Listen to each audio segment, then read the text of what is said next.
When I was 28 years old, I had about 30 arrests on my record. My life was upside down and all around. I was living in a halfway house. Drugs had just completely wrecked my life. And my girlfriend and I, we went to a movie theater to see a horror movie. At this point in my life, I didn't know anything about God. I never grew up in a Christian household. I don't even know if I even believed in God at this point, but we went to a horror movie. We went to a movie called The Exorcism of Emily Rose.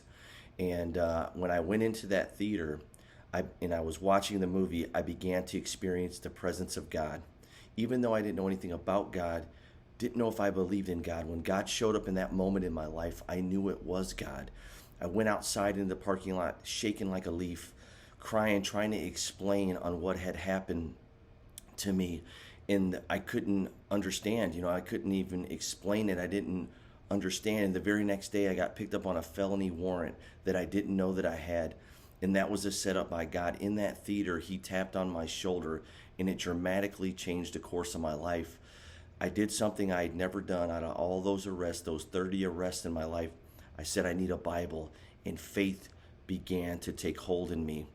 I began to search the scriptures, and after 2 weeks of studying the Bible in the county jail and looking for answers, and as my faith in God began to grow, I went to this church service in the county jail, and I heard the gospel of Jesus Christ for the first time, and it wrecked my life.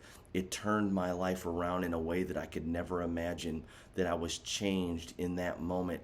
Faith began to grow, and it just exploded in that moment.